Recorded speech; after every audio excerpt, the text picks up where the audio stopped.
et bienvenue dans mon salon. Je m'appelle Antje Malisa Samiralov et mon invité d'aujourd'hui est la professeure en biologie Ulrike Kemmerer. Bonjour, professeur Kemmerer. Bonjour, Madame Mali. Madame Kemmerer, vous êtes biologiste. Vous avez fait votre thèse en virologie et obtenu votre habilitation en immunologie. Le sujet d'aujourd'hui a fait couler beaucoup d'encre ces dernières semaines. Il y a une longue lettre d'information. Je dois la relire d'un groupe nommé Groupe de traitement médical, adressé aux médecins généralistes, les invitant à ne pas administrer le vaccin contre le Covid-19 tant qu'il n'a pas été établi si, et c'est là notre véritable sujet, ces vaccins sont contaminés par de l'ADN étranger et ce, au-delà de la limite autorisée. C'est un sujet très controversé avec beaucoup de questions en suspens, difficiles à comprendre, surtout pour le grand public. Et nous allons essayer d'y voir un peu plus clair. La première question est que les plasmides jouent un rôle dans ces contaminations. Pourriez-vous expliquer brièvement ce que sont les plasmides et leurs fonctions?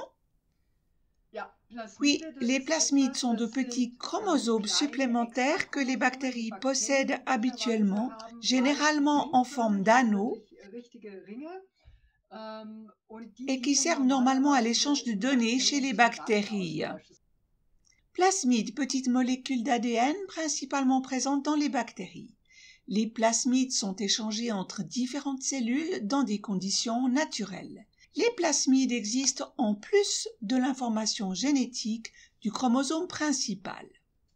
Les bactéries sont capables de transférer et d'échanger des plasmides entre elles via un pont plasmique sur lequel ils sont également dupliqués.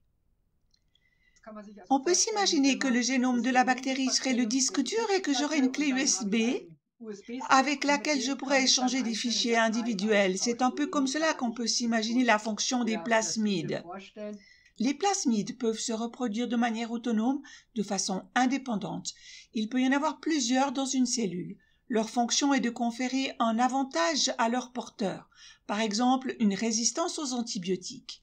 Ils ne sont pas indispensables à la cellule.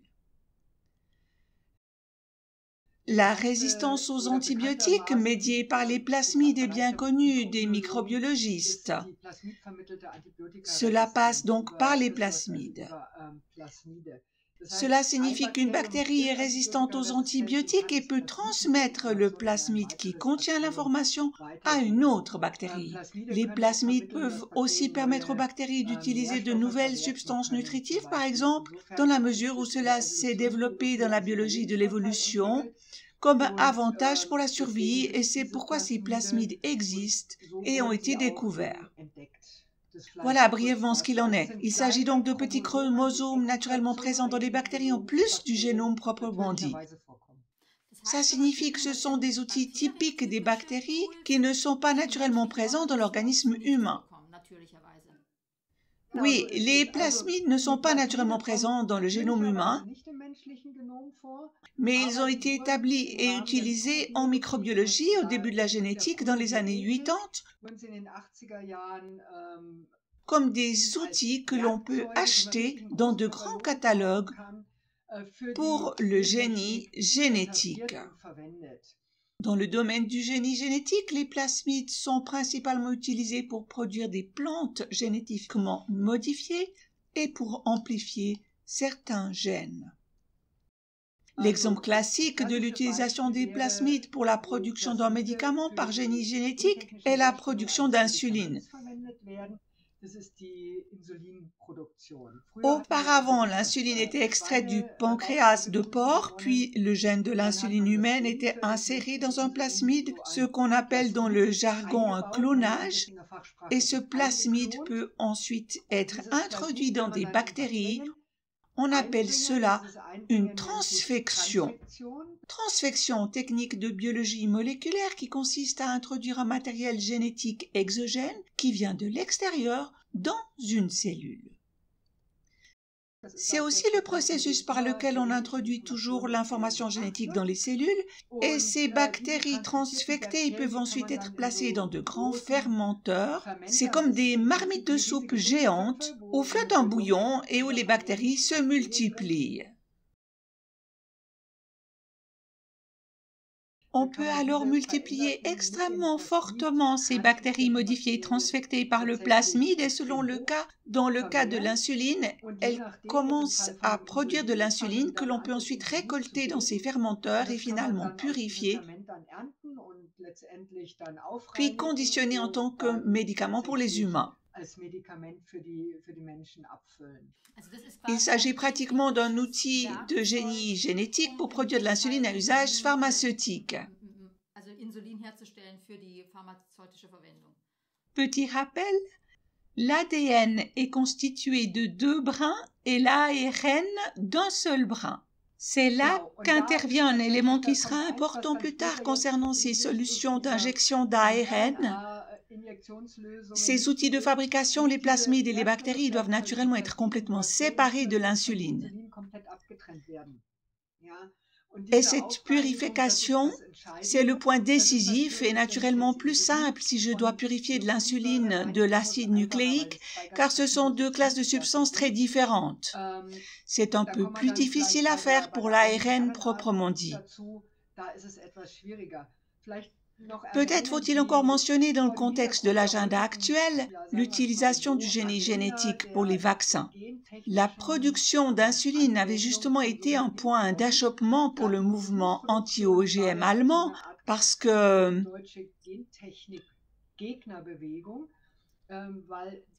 c'était l'hiver, n'est-ce pas?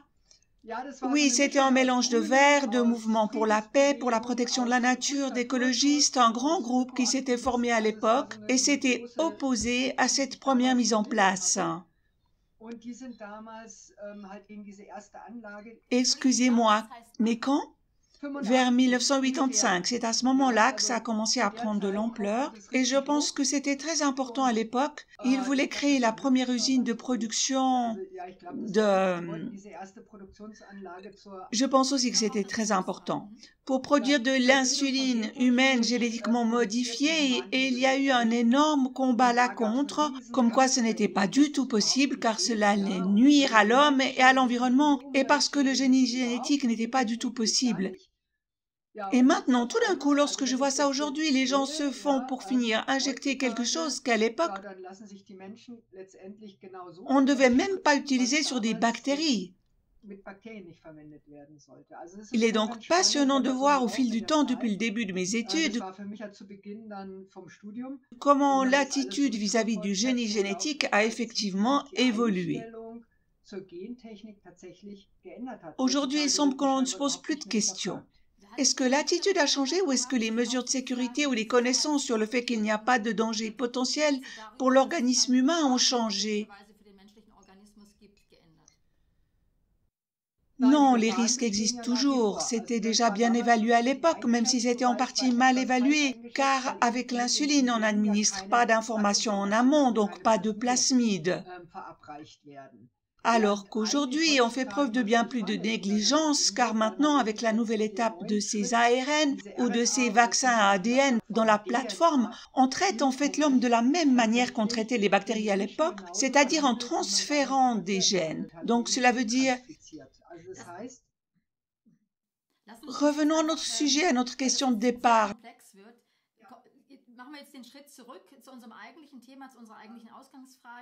Le laboratoire du professeur Koenig à Magdebourg a trouvé entre autres des impuretés dans les doses de vaccins et ce en quantité relativement élevée.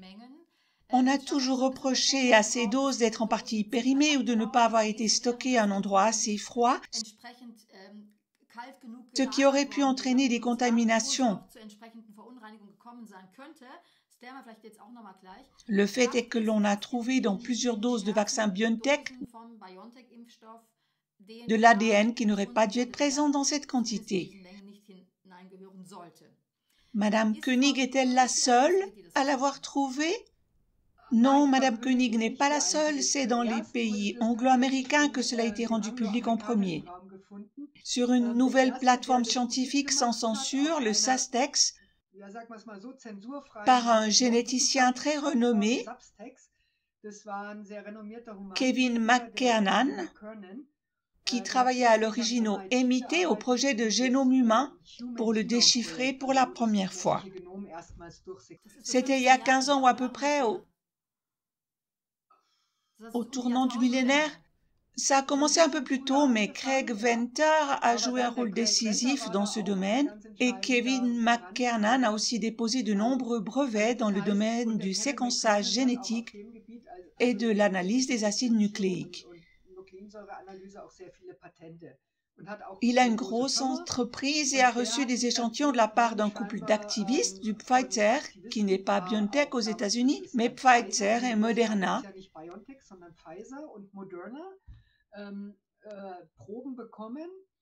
Il les a examinés de plus près et a constaté qu'ils contenaient beaucoup d'ADN.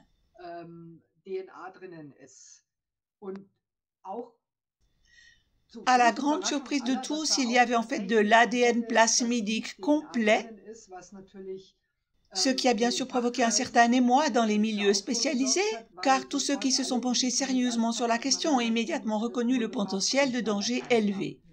Mais Kevin McKernan n'était pas le seul, il faut le dire. Fondamentalement, la question est de savoir comment ces plasmides et par conséquent de l'ADN étranger se sont introduits dans les vaccins. Il existe 2 procédés de fabrication. L'un a été utilisé pour la phase de test des études d'autorisation et l'autre pour la production de masse, car des milliards de doses ont été inoculées et fabriquées, ce n'est pas un secret. On a toujours présenté les choses de manière un peu ouïouïouï. Il y avait certes des procédés de fabrication, mais on n'en a jamais fait grand cas, et il est probablement tout à fait compréhensible que les fabricants BioNTech, Pfizer ou Moderna ne puissent pas produire autant de doses avec un procédé relativement coûteux. Je pense qu'il y a une certaine confusion à ce sujet, pour ainsi dire.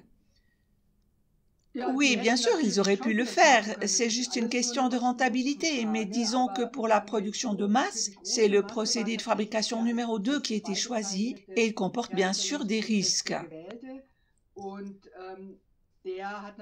Mais peut-être pour que vous sachiez ce que signifient ces processus, de façon générale, pour fabriquer un ARN, il faut d'abord avoir un ADN. C'est la même chose pour nous dans le corps. C'est-à-dire qu'à partir de mon génome, si je dois exprimer un gène, si la cellule veut tout à coup produire un message quelconque,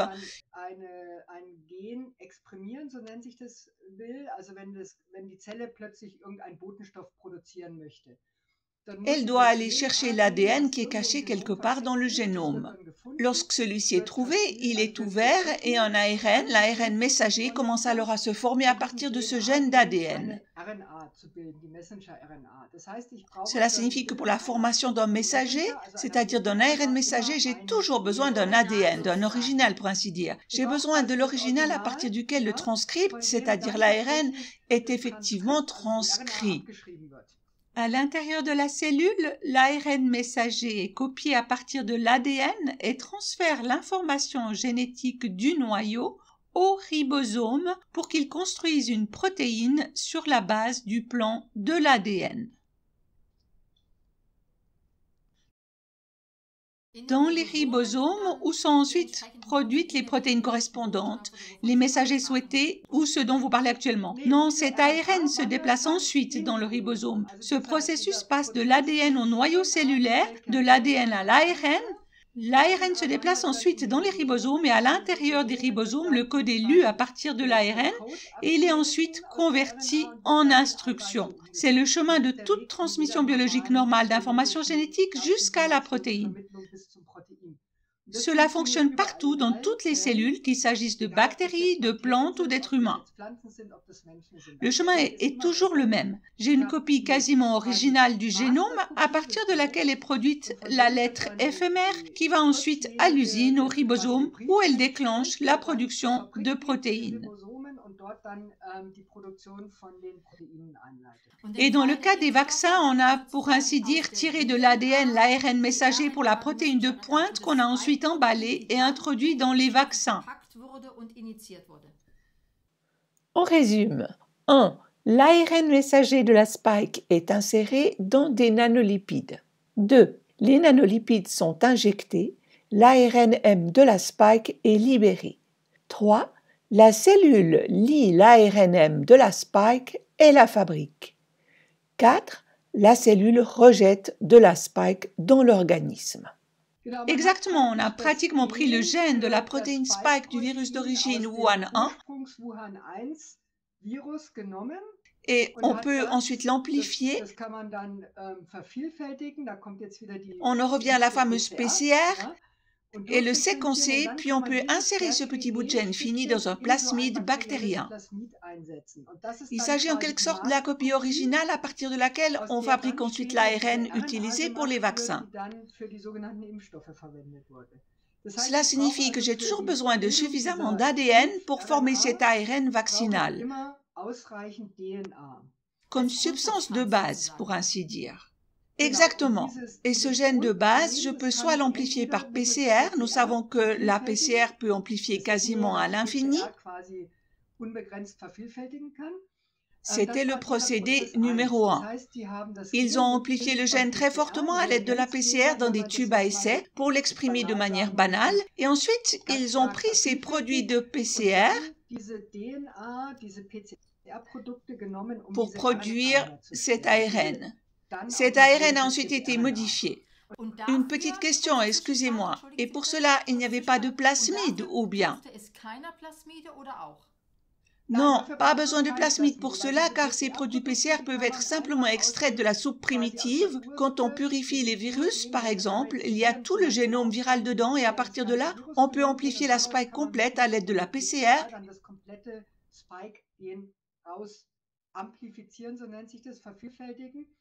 Et avec cela, on peut aussi commencer tout de suite la production d'ARN. C'est la procédure qui a été utilisée pour la phase de test. C'était le procédé utilisé pour la phase de test, c'est-à-dire que l'on produisait directement cet ADN. On y apportait encore quelques modifications, puis on introduisait l'ARN qui a ensuite été utilisé pour les essais de culture cellulaire, pour les quelques essais sur les animaux et pour ce qu'on appelle les essais cliniques. Et quelle est la différence avec le procédé numéro 2? La différence avec le procédé 2 est que cette amplification par PCR est bien plus coûteuse et plus compliquée que si, une fois que j'ai le gène sous forme d'ADN double brin à partir de la PCR, je l'insère ensuite dans un plasmide existant au moyen du génie génétique, c'est-à-dire que je le clone, et si j'introduis ensuite ce plasmide qui contient la spike complète dans des bactéries sensibles,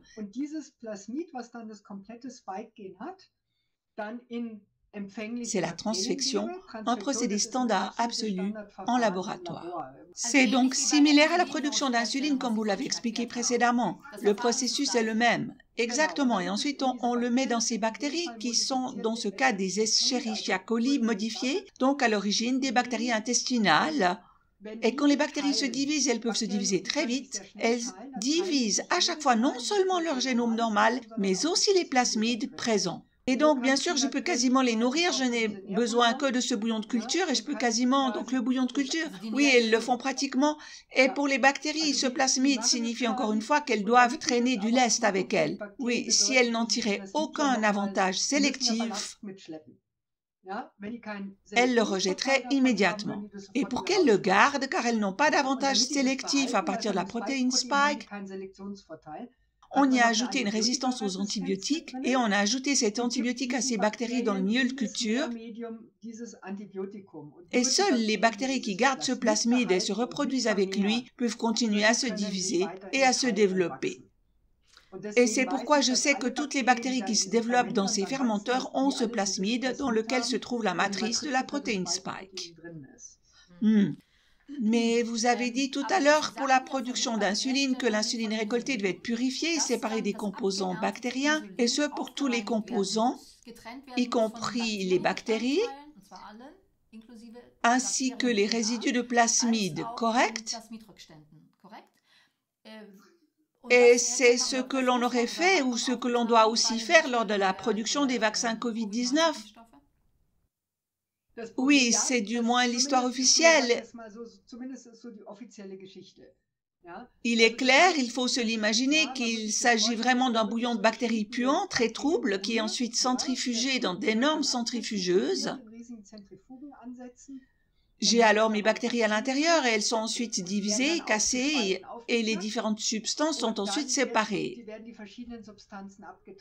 Et maintenant, dans le cas de l'ADN, ce sont des protocoles standards, on extrait tout l'ADN de ces bactéries et on sépare le reste par centrifugation et filtration.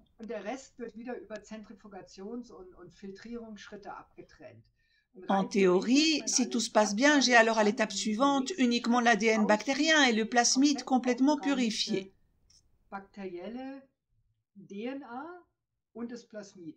En raison de leur taille, je peux les séparer encore une fois avec une étape d'ultracentrifugation et si tout se passe bien, au final, j'ai un plasmide propre.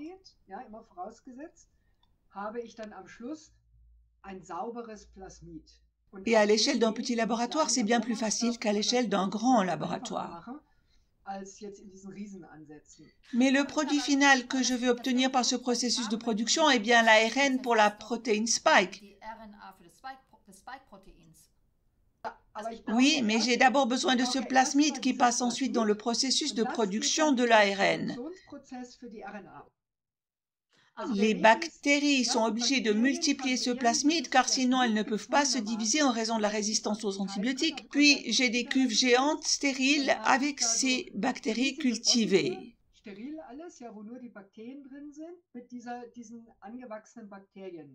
Quelques étapes illustrées.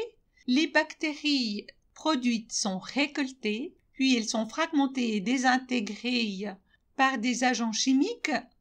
Cette étape s'appelle la lyse, puis on va absorber l'ADN et le purifier. Ensuite, je récolte les bactéries, je les tue toutes et je les ouvre. Je peux le faire avec des produits chimiques et j'ai alors une soupe qui contient tous les restes de bactéries et les acides nucléiques. Les plasmides font partie des acides nucléiques et ensuite je sépare tout sauf les plasmides de cette soupe. Donc si cela fonctionnait à 100%, j'aurais à la fin des plasmides complètement purifiés. Malheureusement, ça ne fonctionne pas complètement. D'accord, mais très brièvement pour terminer s'il vous plaît, car c'est très complexe et interpellant. Dans quelle mesure les innombrables plasmides sont-ils ensuite réutilisés? Vous pouvez vous imaginer un tube à essai qui contient de nombreux plasmides purifiés. On y ajoute les éléments constitutifs de l'ARN et les enzymes qui produisent l'ARN. Et c'est là que commence la production d'ARN dans l'éprouvettes.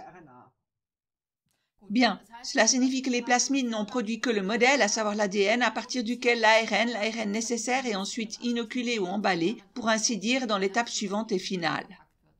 Exactement.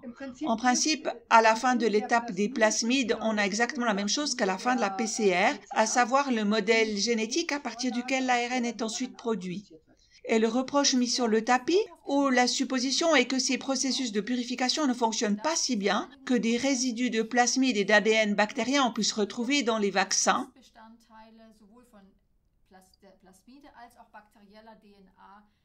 Et c'est ce qui est maintenant sur le tapis, c'est juste? Cela a été démontré par plusieurs généticiens de haut niveau, comme je l'ai déjà dit, dans les pays anglo-américains.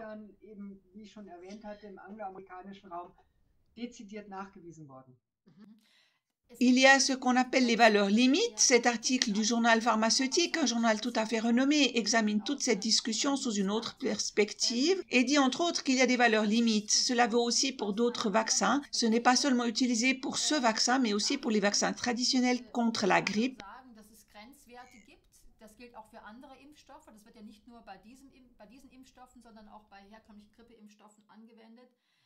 Et qu'une certaine quantité d'ADN étranger est sans effet. Pour ainsi dire, elle n'endommage pas l'organisme de manière durable. Comme toujours avec les valeurs limites, personne ne sait qui les a fixées et la différence tout à fait décisive par rapport aux substances utilisées jusqu'à présent, pour lesquelles ces valeurs limites sont peut-être effectivement valables, l'acide nucléique n'a jamais été emballé dans des nanolipides et introduit dans les cellules. Cela signifie que pour tous les médicaments actuels pour lesquels ces valeurs limites étaient en vigueur, comme c'était le cas pour l'insuline, il peut arriver que tout ne soit pas purifié et qu'il y ait encore un peu d'ADN dedans, mais il n'est pas emballé. Cela signifie qu'il se retrouve dans la seringue et qu'il est injecté avec, mais qu'il n'entre pas dans la cellule. Cela signifie qu'il ne peut pas intervenir dans le processus de reproduction génétique de la cellule. Mais là, j'ai soudain la substance, ces contaminations d'ADN qui sont emballées avec l'ARN dans ces petites particules lipidiques et elles traversent la membrane cellulaire. C'est le même mécanisme que celui par lequel on introduit le plasmide dans les bactéries. Je transfecte les cellules humaines avec ces petites particules. Et cela signifie que j'ai là une configuration tout à fait différente. La valeur limite n'est pas du tout pertinente, car déjà avant ces injections d'ARN lipidique, existait le risque que cet ADN contaminant entre dans la cellule et puisse y faire quelque chose. Vous évoquez le mécanisme de protection fondamentale de l'organisme, ou plutôt du système immunitaire, qui désactive immédiatement l'ADN étranger ou l'ARN étranger par voie enzymatique. C'est la raison pour laquelle ces nanolipides ont été inclus dans le processus de production, afin que l'ARN-M de la protéine Spike arrive vraiment là où il doit aller, c'est-à-dire dans les cellules où il se multiplie. Cela signifie qu'il est impossible de fixer des valeurs limites, si je comprends bien, car cela n'a pas été déterminé. Est-ce exact? C'est tout à fait nouveau, ça n'existe pas, ça n'a pas été déterminé, ou c'est certainement extrêmement difficile à déterminer, car ce qu'on appelle l'efficacité de la transfection est difficile à déterminer, elle varie d'une personne à l'autre, et varie probablement d'un mélange de lipides à l'autre. Ils sont fabriqués en différents lots et nous savons que les lots ne sont pas toujours absolument identiques et cela dépend aussi de cela. Cela dépend des lots, du processus de fabrication, de la manière dont le produit est injecté, de la manière dont il est traité avant et bien sûr des personnes. Mais pour être clair, les limites actuelles d'ADN étranger autorisées dans les vaccins, par exemple, n'ont pas été testées lorsque ces substances, comme pour les vaccins Covid-19, sont emballées dans des nanolipides et atteignent les cellules. Il n'existe pas du tout de stratégie de test pour cela. D'après ce que je sais, non, et on n'a certainement pas eu le temps de le tester avant. Cela signifie aussi, si l'on va jusqu'au bout de la réflexion, que les valeurs limites ne peuvent pas être utilisées à cet effet et ne doivent pas jouer de rôle. Non, en effet. En fait, on dit qu'il y a des valeurs limites, mais comme je l'ai dit, elles s'appliquent à l'ADN nu, pas à l'ADN emballé, de manière à pouvoir être transfecté, et je pense qu'on l'oublie complètement dans la discussion.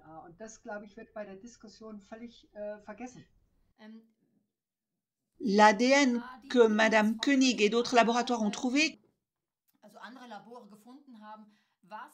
que peut-il potentiellement provoquer dans le corps? Pour l'instant, restons-en à l'ADN étranger, nous parlons d'ADN bactérien.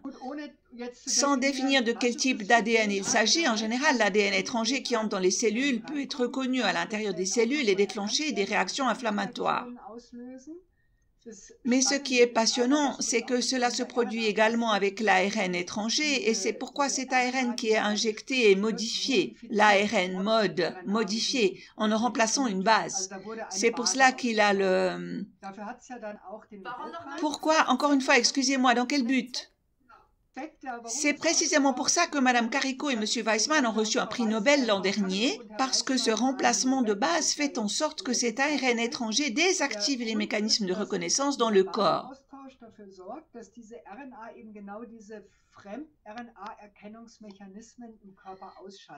Cela signifie que le mécanisme de protection du système immunitaire, l'attaque enzymatique de l'ARN étranger, est ainsi contourné. Récepteur de type TOL, type de récepteur de reconnaissance de forme qui joue un rôle clé dans le système immunitaire en l'avertissant de la présence d'infections microbiennes ou d'ADN étranger, par exemple. Ce sont des protéines. Cela le désactive de manière ciblée et si bien sûr dans une cellule ce mécanisme appelé récepteur de type TOL est désactivé par cet ARN modifié, les cellules ne reconnaissent pas non plus l'ADN étranger inscrit en même temps. Cela signifie que ce mécanisme tombe en panne lorsque l'ADN est emballé en même temps que l'ARN et nous devons partir du principe qu'ils sont emballés ensemble sous forme de mélange dans ces lipides lorsque les deux, c'est-à-dire cet ARN modifié plus ces morceaux d'ADN, entrent en même temps dans la cellule. La cellule n'a plus la possibilité de reconnaître l'ADN, tout simplement car ces mécanismes de détection sont désactivés en raison de cette modification de l'ARN. Cela signifie donc que le gardien est paralysé. Bien. Et combien de temps durent ces processus? On ne peut pas le dire non plus. Je voulais juste demander. Il faut partir du principe que lorsque les cellules se rendent compte qu'elles ne fonctionnent pratiquement plus, bon, si on a de la chance, elles entrent en apoptose, c'est-à-dire en suicide autoprogrammé, afin d'éviter les dommages corporels. Mais le problème avec tout cela, c'est qu'il y a très peu de données publiées de manière indépendante qui ne soient pas supprimées, réprimées ou étudier tout cela.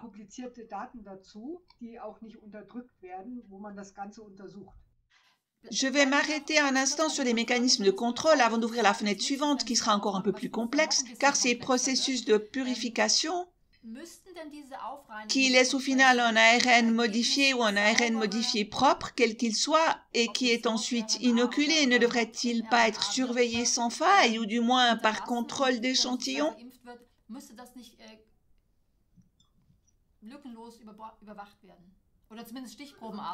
On s'attendrait à ce que ce soit le cas.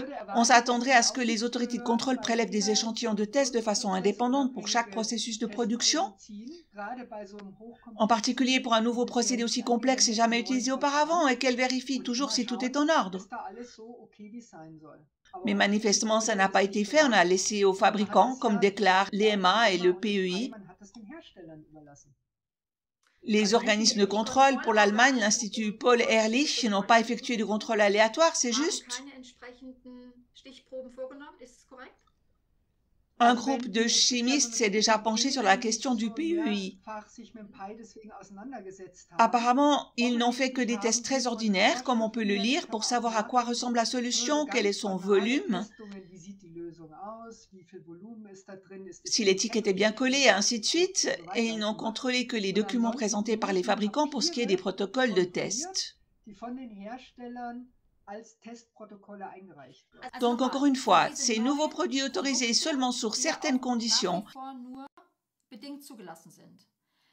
et dont le processus de fabrication est très complexe, pour lesquels il faut s'assurer que les plasmides et l'ADN étranger soient filtrés, ne font l'objet d'aucune mesure de contrôle de la part des organes de contrôle de l'État.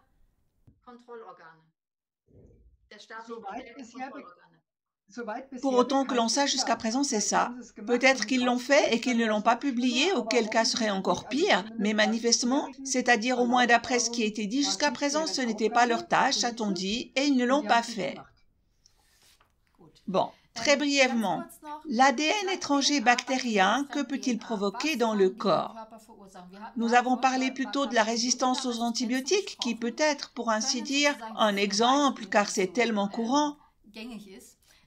En théorie, ces résistances aux antibiotiques peuvent-elles être transmises? En théorie, cela peut effectivement se produire. Dans ce processus de purification, cet ADN est normalement digéré grâce à une enzyme. Elle s'appelle DNase. La terminaison ase signifie toujours enzyme, donc une enzyme digère normalement l'ADN et ne laisse que l'ARN. Et cette DNase ne fonctionne jamais de manière fiable, ce qui veut dire qu'elle coupe frénétiquement cet ADN et qu'il se peut qu'elle... C'est ce que les généticiens autour de Kevin McKernan et de Philip Buchholz en Caroline du Sud ont mesuré. Laisse de très longs morceaux d'ADN à l'intérieur et dans ces très longs morceaux d'ADN des gènes complets et il se peut très bien qu'accidentellement avec cette quantité gigantesque injectée par dose qu'il y ait aussi des gènes complets de résistance aux antibiotiques. Toujours dire qu'il s'agit d'une négligence ou d'une imprudence dans le processus de production.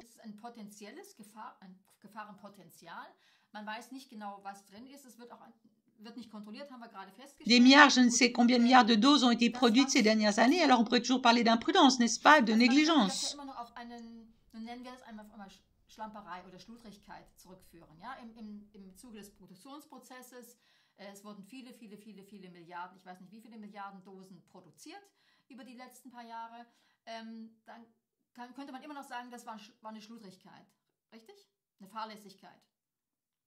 Eh bien, dans ce domaine, c'est déjà plus que de la négligence, ce serait plus que de la négligence grave. Il faut savoir ce que cela signifie, cela a été révélé maintenant. Le chef du PEI, M. Szyszuttek, a mené des recherches approfondies sur ce sujet. Il connaissait tous les dangers et il était à l'époque... Pouvez-vous préciser la teneur de ces recherches? Il a publié des articles sur la production d'ARN, d'ADN, de mélange de précurseurs de vaccins. Cela signifie qu'il savait que le risque était grand d'y introduire de l'ADN et que les enzymes ne fonctionnent pas de manière fiable, ce qui signifie qu'il devait le savoir au PEI. Quels sont les dangers?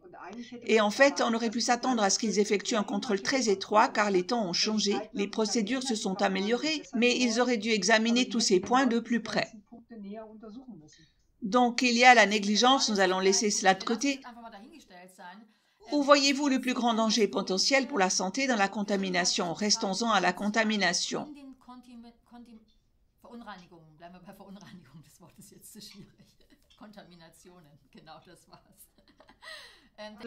Le risque potentiel principal est d'une part la masse de fragments retrouvés à l'intérieur et qui, on ne le dira jamais assez, sont emballés dans ces lipides et amenés dans les cellules, contrairement à ce qui se passe sans ces nanolipides.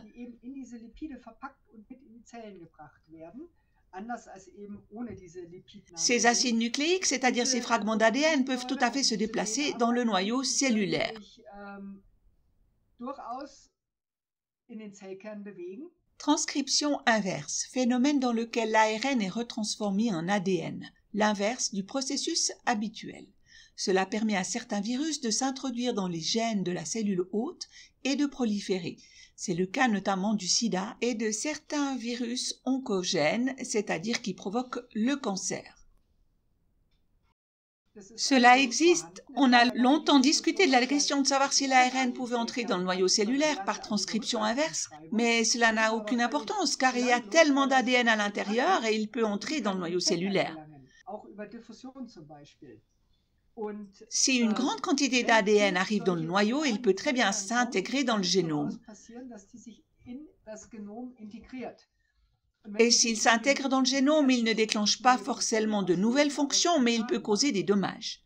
Et si un petit bout d'ADN entre accidentellement dans un gène dit suppresseur de tumeur, ce sont les gènes qui contrôlent normalement la croissance excessive des cellules, et ils les répriment, c'est pourquoi ils sont appelés suppresseurs. Ils répriment la croissance rapide. Si ces gènes suppresseurs de tumeurs sont détruits, par exemple car criblés d'ADN introduit, on ne peut pas décrire ça autrement, les cellules peuvent soudainement croître de manière incontrôlée parce que les mécanismes de contrôle sont désactivés. Le principal danger est donc certainement l'introduction incontrôlée dans le génome et donc la croissance des tumeurs.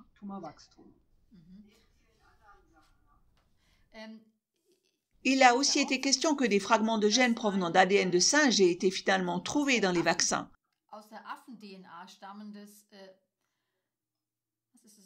Mais ce n'est pas Madame Koenig qui l'a trouvé, c'est son collègue américain. Est-ce que c'est juste? C'est exact, ils sont bien plus avancés que le laboratoire de Magdebourg. Ils n'ont mesuré jusqu'à présent que la quantité à Magdebourg. Et les Américains sont déjà bien plus avancés car ils ont aussi séquencé tout cela. Ils ont donc mesuré la qualité de l'acide nucléique contaminant. Et qu'ont-ils trouvé?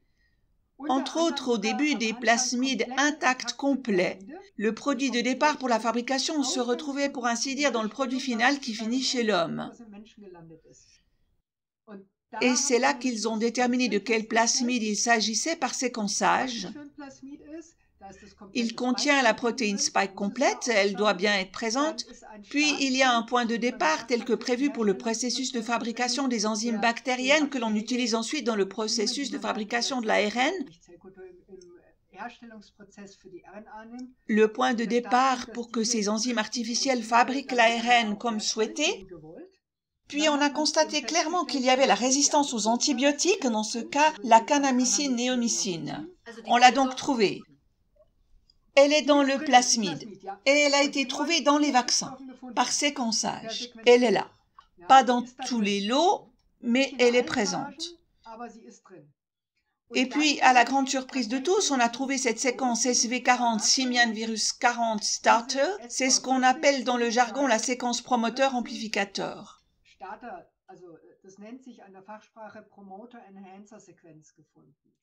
Pouvez-vous expliquer brièvement ce que c'est?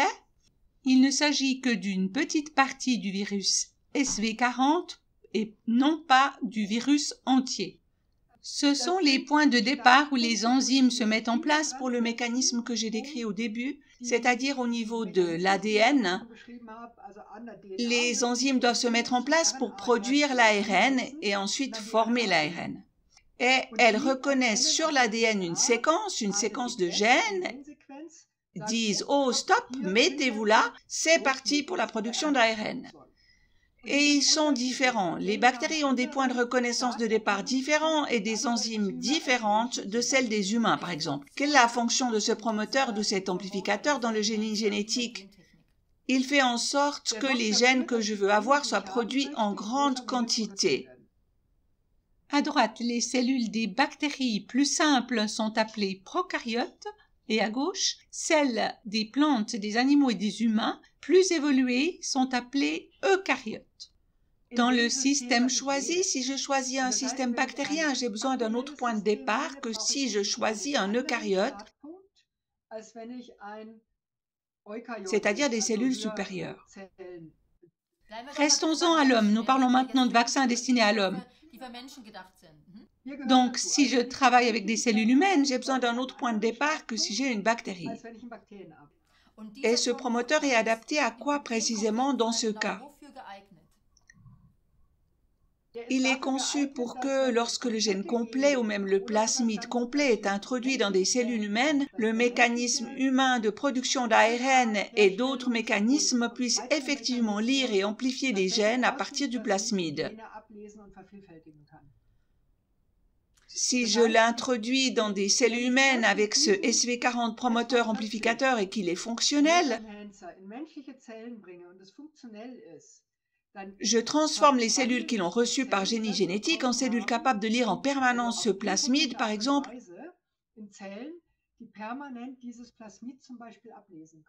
ou de lire le morceau de gène. Très brièvement, quel est le rôle de ce promoteur issu du virus de singe, n'est-ce pas? Ce sont des virus de singe qui provoquent le cancer chez les singes et chez les humains. Il s'agit d'un promoteur très puissant qui possède encore quelques fonctions secondaires vicieuses, à savoir qu'il peut faire en sorte que des acides nucléiques soient introduits de manière ciblée dans le noyau cellulaire. C'est ce que fait le virus original pour déclencher le cancer, en plus d'autres fonctions très vicieuses.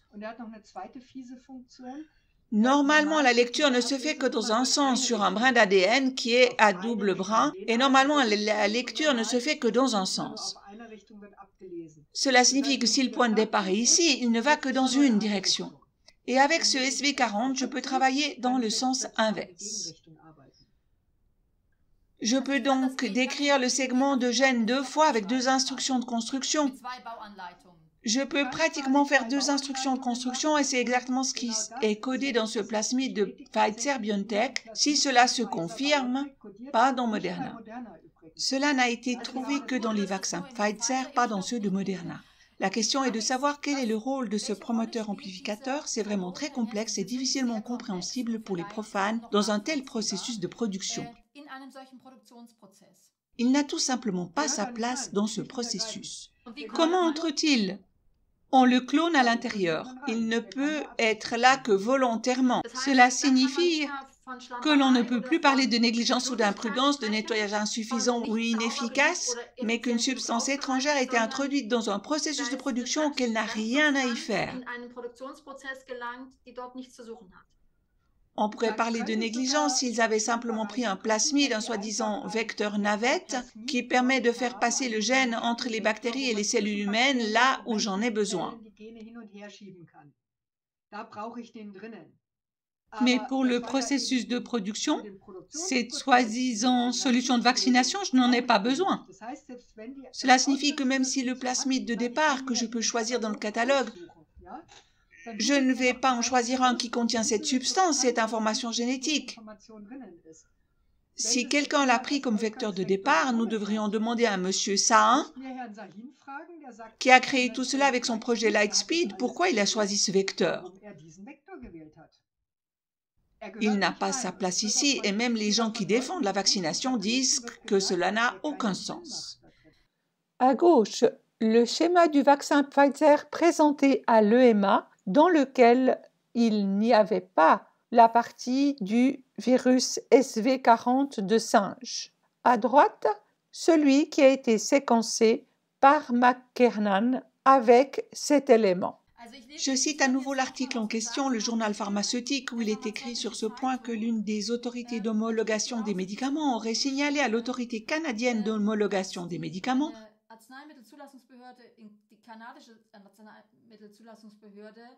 que les valeurs limites étaient dépassées. Néanmoins, la question se pose de savoir ce que cette substance fait dans un processus de fabrication où elle ne devrait jouer aucun rôle fonctionnel.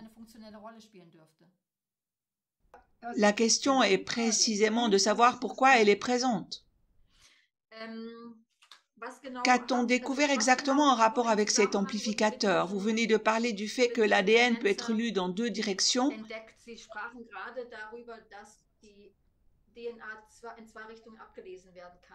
Ce qui signifie que deux plans de construction différents peuvent être codés.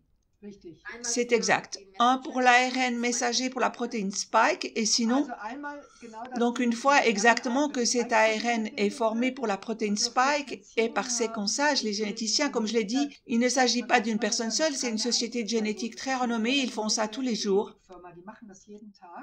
Ils ont constaté que la séquence du gène pour la protéine Spike a l'air un peu bizarre. Bizarre signifie qu'il y a des bases qui n'auraient pas dû être là. Les connaissances évoluent. Au cours des recherches sur certains éléments de code bizarres découverts, une hypothèse a été posée en novembre 2023. Plusieurs scientifiques y ont travaillé pour au final conclure à ce jour que ce n'était pas avéré. La séquence suivante de l'interview du professeur Kemmerer a eu lieu après le moment où l'hypothèse avait été évoquée et avant que ce point ne soit résolu. Il ne faut donc pas prendre cette donnée pour argent comptant, elle le mentionne d'ailleurs plus loin, si cela se vérifie. Ils se sont alors demandé pourquoi cela avait du sens et ont regardé le brin opposé et constaté qu'il y avait un gène qui codait finalement pour la toile d'araignée. Pour la soie d'araignée, oui, il y a quelque chose dedans, une soie d'araignée, et cela s'appelle la speedroïne et ça n'a pas de sens. Que fait une information génétique de protéines de soie d'araignée dans un vecteur de production sur lequel seul l'ARN de la protéine Spike COVID-19 doit être produit?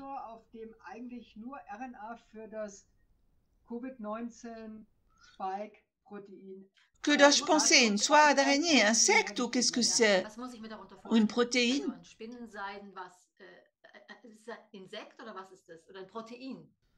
C'est une protéine que les araignées ont dans leur toile d'araignée, très résistante. Il y a une protéine dedans, c'est la droïne d'araignée, qui est extrêmement résistante et normalement les humains n'ont pas ce gène.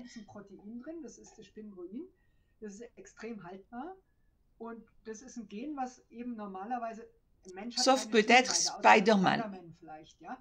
Mais les araignées l'ont et peuvent ainsi former leur toile d'araignée. Et que fait ce gène ou cette protéine dans notre corps? Cela se trouve au point de départ qui peut aussi être lu chez les humains. Les ribosomes humains ne se soucient pas de savoir si votre ARN vient de coder une protéine quelconque, ils le transforment d'abord.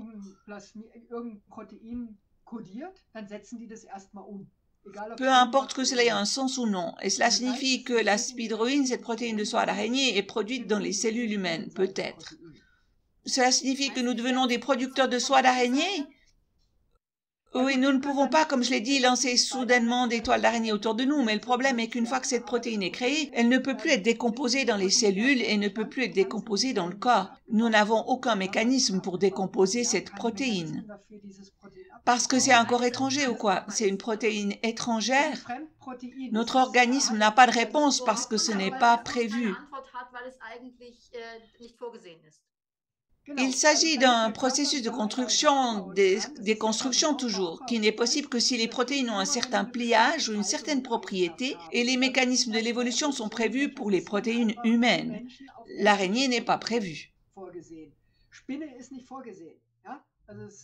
Ces protéines ne peuvent plus être dégradées et c'est précisément le problème, elles s'accumulent. Vous pouvez vous imaginer que c'est comme la maladie de la vache folle, des prions ne sont pas dégradés, s'accumulent dans le cerveau et y font des dégâts.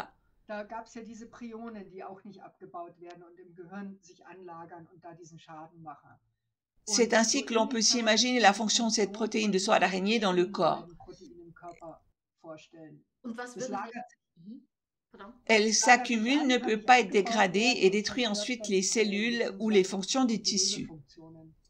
Et a-t-on déjà trouvé de telles protéines d'araignée dans le corps, dans des organismes humains? Est-il possible de les identifier dans le corps? Jusqu'à présent, il n'y a pas encore eu de recherche précise. Je sais de M. Burkhardt, le pathologiste malheureusement décédé de Reutlingen, qu'il a vu dans les couples de personnes décédées en raison des injections bénéfiques d'ARN.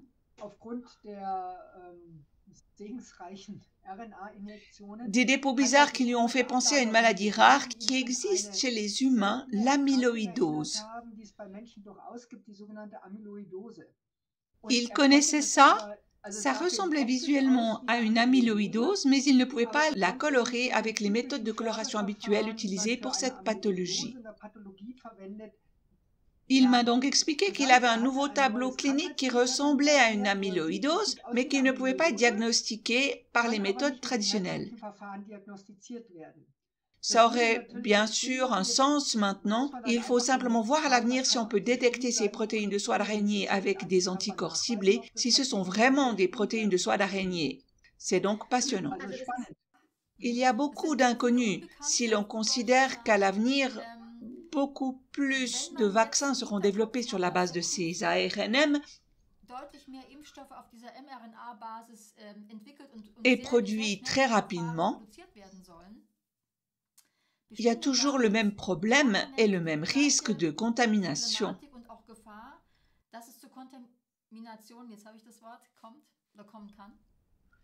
Si la contamination ne concerne que les fragments d'ADN, quelle qu'en soit l'origine, s'ils ne maîtrisent vraiment pas les processus de purification de la production, les impuretés plasmidiques aussi, la nature de ces plasmides relève de la responsabilité absolue des fabricants. On pourrait donc les rendre plus inoffensifs. Vous avez dit tout à l'heure qu'au moins dans les échantillons analysés par le laboratoire de M. McKernan, rien n'a été trouvé dans le vaccin Moderna. C'est exact? Ils ont le même problème avec les fragments d'ADN et les plasmides, mais ce sont d'autres plasmides. Il n'y a pas le SV40 promoteur amplificateur dedans, ni non plus cette spidroïne éventuellement. C'est une affaire qui concerne uniquement Pfizer-BioNTech jusqu'à présent. Ça signifie qu'il serait de la responsabilité des fabricants et des autorités de contrôle de s'assurer pour la population, quels que soient les vaccins mis en circulation, qu'ils soient garantis propres et qu'ils ne causent pas plus de dommages que les problèmes qu'ils sont censés résoudre. Disons que oui, mais disons qu'en raison de la technologie actuelle, cela n'aura pas de sens dans un avenir proche et que c'est globalement une absurdité. Qu'est-ce qui n'a pas de sens? Excusez-moi, que voulez-vous dire? Dire maintenant qu'ils doivent être fabriqués plus proprement, car en fin de compte, le principe de base est déjà faux. C'est-à-dire que ce n'est pas un vaccin au sens où on l'entend, c'est du génie génétique. Ce n'est pas non plus de la thérapie génique, car on ne soigne rien, c'est du génie génétique. Il s'agit d'une application du génie génétique, et alors qu'avec un véritable vaccin, on injecte soit un agent pathogène tué, soit une structure, c'est-à-dire une protéine d'un agent pathogène avec une quantité définie qui ne peut plus se reproduire dans le corps et qui est au final dégradée. Il ne reste pratiquement plus que la réponse immunitaire ensuite. Mais maintenant, je force les cellules humaines à agir elles-mêmes, comme ces bactéries dans le fermenteur, c'est-à-dire à produire les vaccins proprement dits, sans savoir quelle sera l'efficacité de ce processus, combien de temps il durera, s'il durera toute la vie, s'il s'intégrera dans le noyau cellulaire. Cela signifie que tous ceux qui reçoivent ces injections, y compris les futurs vaccins, sont d'abord des organismes génétiquement modifiés involontaires dans les cellules où on les introduit. Pour en revenir à cet article du journal pharmaceutique, l'intégration dans le génome est extrêmement improbable. Mais improbable ne veut pas dire qu'il ne peut pas se produire. Oui, improbable ne veut pas dire que ça n'arrivera pas et qu'il n'y a pas de risque résiduel en la matière. C'est vrai, oui. Car c'est le risque pour les personnes qui se font vacciner en pensant faire quelque chose de bien pour elles-mêmes et pour leur santé. Exactement. Et le risque résiduel est très important en fonction de l'ADN qui entre dans le vaccin. Il faut dire aussi que si quelqu'un reçoit un plasmide complet avec SV40, avec cet amplificateur promoteur, il ne s'agit pas du virus entier, mais seulement de cette partie. Mais s'il a un gène découpé avec cet amplificateur de promoteur SV40 plus le gène, il est transporté dans le noyau de la cellule. C'est la tâche de cet amplificateur promoteur dans ce virus oncogène, afin que le gène soit intégré dans le génome. Et il est pratiquement plus probable qu'improbable que cette combinaison entre dans les cellules, il faut malheureusement le dire. Professeur Kemmerer, je vous remercie de tout cœur pour cette présentation. C'était très complexe.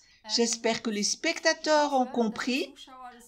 Mais en cas de doute, regardez simplement une deuxième ou une troisième fois. Pour moi aussi, c'était un peu complexe, mais le sujet l'est aussi, il faut le dire. Et il est certainement important que nous expliquions quelques bases pour vous les rendre compréhensibles.